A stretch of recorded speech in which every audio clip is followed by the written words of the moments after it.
Hello boys and girls of Junior Church.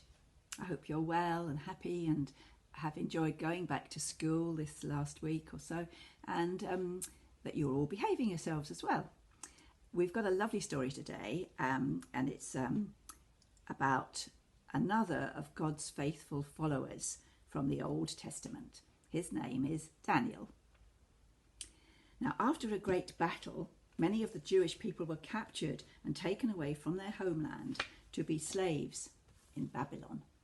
There's a map to show you where they had to go from their homeland. That's their homeland, Jerusalem and in Judah, and they had to cross over this land and go to Babylon.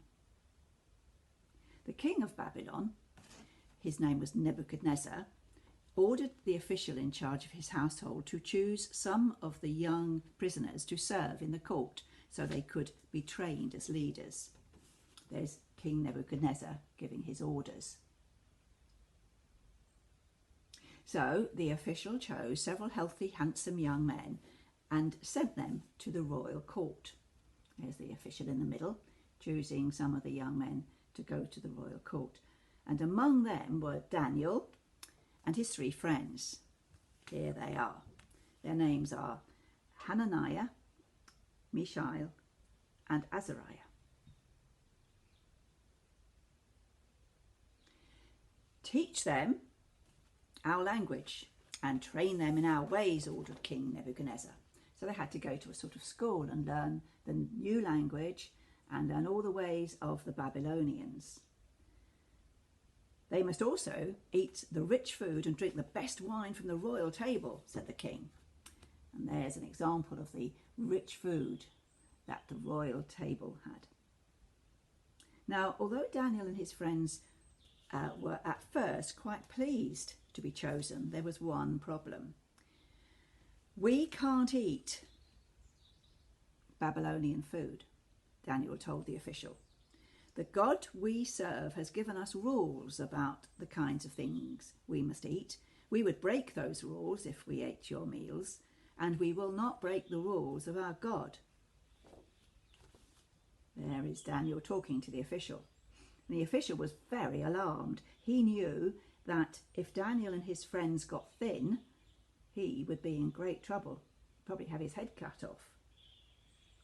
So Daniel asked one of the guards to help. Here he is talking to one of the guards.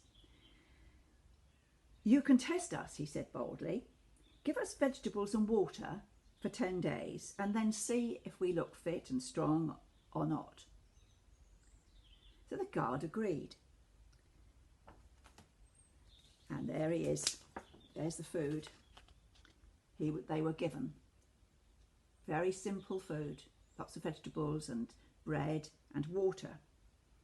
And 10 days later, Daniel and his friends looked stronger and healthier than the others who had been eating the king's rich food. All right, said the guard, you can stay on your diet. God had helped Daniel and his friends obey him, and the 4 men were now given Babylonian names. So instead of Daniel, it's Belteshazzar, and we've got Shadrach, Meshach, and Abednego. King Nebuchadnezzar was pleased with these 4 young men.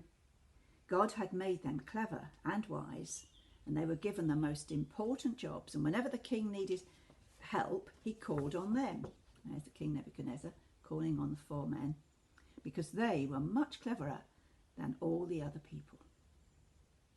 So that's the first story we have about Daniel, and we'll hear another one next week. And in a minute I will show you how to do the things that are in your activity bag. So bye for now.